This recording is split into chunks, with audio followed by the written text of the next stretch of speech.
How drinking coffee helps you live longer and other benefits. The unmistakable smell and taste of coffee work like an alarm clock for many in the morning. This tasty beverage that comes from a simple bean is popular worldwide. More than 400 billion cups of coffee are consumed every year, making it one of the world's most popular drinks today. In fact, the love of coffee goes back centuries. Coffee is rich in antioxidants and caffeine as well as riboflavin, vitamin B2, pantothenic acid, vitamin B5, manganese, potassium, magnesium and niacin. Drinking coffee has both advantages and disadvantages, which are proven scientifically. One of the most important benefits that has always been in the limelight is that coffee lends to a longer life. Along with extending your life, there are many more benefits linked to coffee consumption. However, to enjoy these benefits, you must stick to black coffee and not more than 4 to 5 cups a day. Here are some ways in which coffee helps you live longer and benefits your health. 1. Coffee and longer life. Coffee protects your body due to its potent antioxidant properties. Antioxidants work as warriors fighting and protecting against free radicals within your body. These free radicals can weaken your immunity and make you more prone to illness. As Java drinkers are less likely to suffer from many diseases, it makes sense that this beverage adds years to their lives. A 2008 study published in the Annals of Internal Medicine reports that decaffeinated coffee intake was associated with a small reduction in all-cause and cardiovascular disease mortality.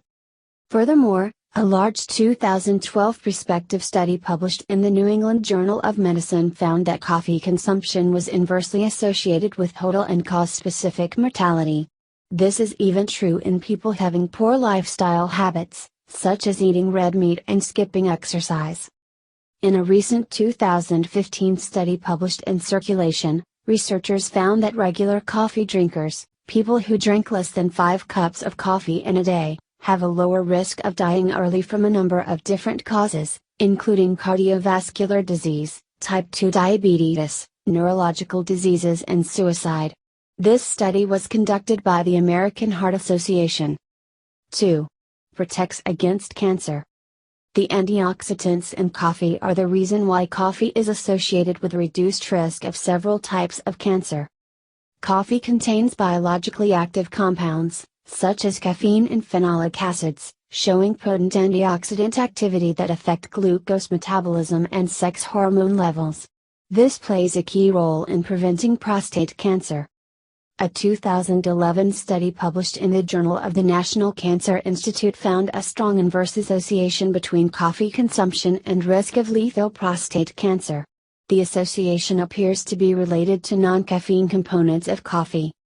A 2012 study published in the American Journal of Nutrition shows that coffee intake is inversely associated with colon cancer, particularly proximal tumors.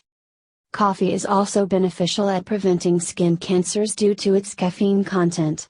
A 2014 study published in the European Journal of Cancer Prevention shows that caffeine from coffee leads to a 43% reduced risk of basal cell carcinoma in coffee drinkers as compared with non-consumers of coffee. In a recent 2016 issue of Cancer Epidemiology, Biomarkers, and Prevention, which is published by the American Association of Cancer Research, it was found that even moderate coffee intake leads to a 26% reduction in the odds of developing colorectal cancer after adjusting for known risk factors. 3. Keeps your liver healthy. Limited coffee consumption is linked to better liver health. For liver health, filtered coffee is more hepatoprotective, meaning it prevents certain harmful substances like kaolin and kfestol from reaching your body. A 2013 study published in Hepatology suggests that increased caffeine intake may reduce fatty liver in people with non-alcoholic fatty liver disease. Caffeine stimulates the metabolization of lipids stored in liver cells and decrease the fatty liver of mice that were fed a high-fat diet. It even reduces the risk of primary sclerosing cholangitis, a rare autoimmune disease of the bile ducts in the liver. When suffering from fatty liver disease, do not drink unfiltered coffee as it can worsen the symptoms.